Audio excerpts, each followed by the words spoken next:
keep up to date with our latest videos, please hit the subscribe button below. Hi there, welcome to the latest video from racingbetdata.com. Today's video, what we're going to be doing is covering how you can export or calculate whether a horse has won over a course or distance, and you can also extract its previous run position and the run before that's position using our daily download, which is the pre-race information file. So we've navigated to our data and the pre-race download file, and we've exported this to Excel. And what you can see here is that I'm on the tab for Dundalk for today. And these columns here are additional ones that I've added in, and I'm going to walk you through the calculations. So why we're covering this, it's something that's been asked by several members. So we like to do a video to show you how you can use this data to calculate these specific requirements that you might have. So we try and create the file with enough data and information in there as a starting position, and then from that you can embellish further to design these files to do what you want really. And once you've created this formula, you don't have to do that again. You can save this file as a template, and then each morning you just have to import the data, which is from column A to AU, and your formulas will automatically calculate for you. So what we've done here in this first column, AV, is we've converted the distance of the race into a furlong only. So this is quite handy to give us consistency when we're wanting to look for horses that have run over a certain distance to see their past history. It does look to be quite a complex formula, so I'm going to leave that there for you for a second whilst the video rolls on, and I'll also post that in the comments section of this video. It actually isn't as complicated as it looks, but what it's doing in essence is converting these mile distance or furlong distances into furlongs only, knowing that there's 8 furlongs to a mile. And what we've done, we've excluded any part furlongs, so we've just rounded to the nearest furlong. Okay, so you can see here that we've got 7 furlongs, and this one's pretty obvious because it is a 7 furlong race. And I can drag and copy that down or click the crosshair, and that will populate all the way down. So you can see here that we've got a 12, which is a 1 mile 4 race that's being run today at Dundalk, a horse called Approach the City, and that converts to a 12 furlong race. Okay, so that formula is populated all the way down, and it has converted the race distance into furlongs only, which is the first stage. Then what we need to do is work out whether a horse has won over that distance before. So we've done a COUNTIF formula here, COUNTIFs plural, sorry. And I'll just talk you through what we've done. So we're looking at the horse name, which is column JJ, and referencing the cell for the row that we're on, which is J2, Amazing Emma. And then we're looking at the distance, which is the calculated column we've just mentioned, which is AV, and we're looking to see if a horse has run at that distance, which is 7 furlongs on cell AV2. And then finally we're looking at VV, which is the place that the horse finished the race in, and again we're converting that to look for where it's finished first, a 1.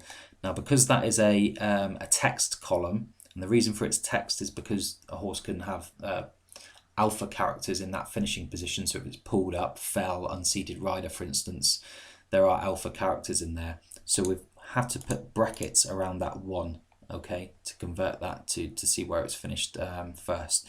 And you can see the output there is a 0, and that is shown on screen. But we can again double click or drag that all the way down, and that will calculate for us and show us where a horse has won over the distance that it's running or has run at in the past. So you can see here by these 1s.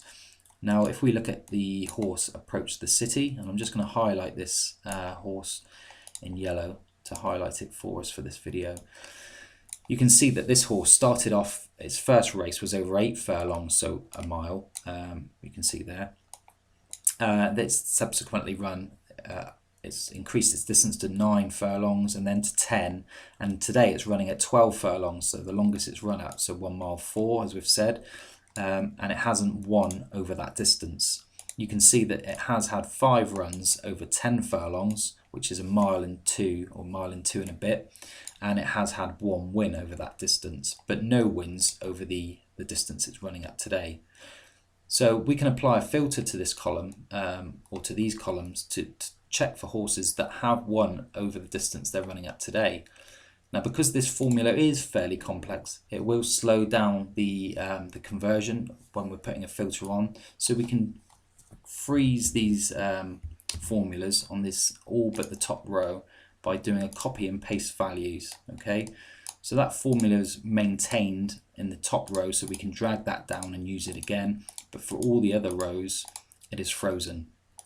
And now I'm just going to apply a filter to this and going to filter for today's races. Now, depending what version of Excel you have, you might have to go into the date itself and select a certain date. Obviously, if you're not looking at a file which is for today, that's applicable as well. But seeing as this is today's file that we're looking at, I'm going to filter by today. So that has filtered all horses running at or due to run at Dundalk today, 108 of them in total. And then I'm going to apply this extra filter, which is to see if a horse has won at the distance it's running at. And you can see there that that's calculated 37 of the horses that are running today at Dundalk have won over the distance that they're running at today. Okay, so that's the first part done. Relatively straightforward. It's a bit of a complex formula that we applied in that top cell, but I will post that for you to copy straight down if you need to. Then we want to look at the course winner. So this one's a lot easier. We don't have to do any conversion. This simply mimics what we've done in the distance calculation field, but instead of looking at the furlongs, we're looking at the course. So we're doing a count ifs again to see if the horse in column J, which is Amazing Emma on this row, has run at the track, which is column C, and in this row it's Leopardstown, and where column V, which is the place, again equaled 1, which is first.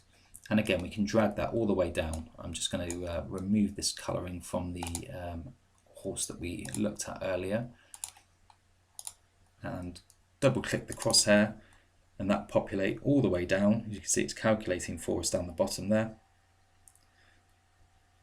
and that's done.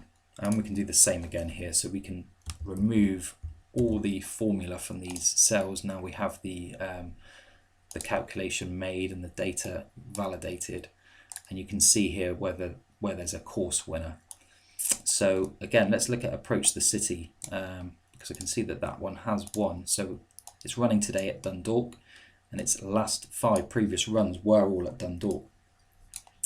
So you can see it's not won over the distance, we've covered that, but it has won at Dundalk. So it's identified by putting a 1 in this column here. So it has won 1 race at Dundalk.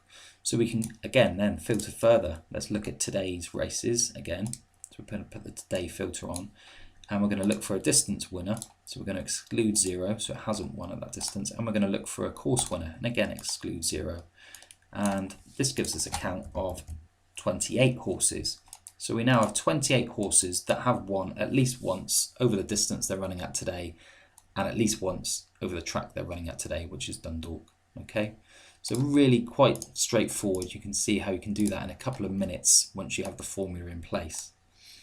So the second part of the video, we want to check for horses' last result. Pretty easy to do this one, but I'm going to show you how we can calculate that formula.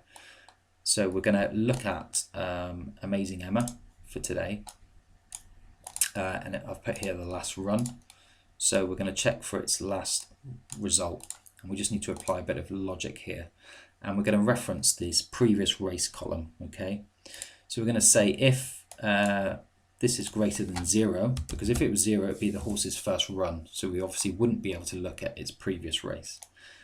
And the value we want to obtain is the place in its last race. Okay, and we can put a conversion to numeric in there by just doing a times by 1. Okay, if it's false, what we're saying is if its last run is greater than 0, true, what was it? If it's false, we're just going to put in the brackets, which will return a blank, and that can then be dragged up and all the way down. So you can see here that there's a blank. That's because that was the first race Amazing Emma ever run. Okay, and we can do the same, very similar, for the last run before that. The formula is almost identical, so we want to say this time if this is greater than 1 instead of greater than 0, make sure it's run at least twice, and then we want to reference the cell before the one, the row before the one we've just looked at, which is row 7, and if it's false we want to put in blank. So you can see that that's now populated for that one cell, and again we can drag it up and all the way down. So let's focus on Amazing Emma. Have run today. So she's never won over this distance, has won over this course, and it was in her last run. She finished first in the last run, and the run before that finished 9th. Okay, so that is a real simple video on how you can use the output download to create these additional calculation columns. They can be dragged and copied. You can pop that into all the tabs, or you could even pop it into the combined tab here, where you've got all the horses running for the day. And then you can obviously drag those or paste those all the way down, and then reuse that template time and time again. Thank you very much for your time.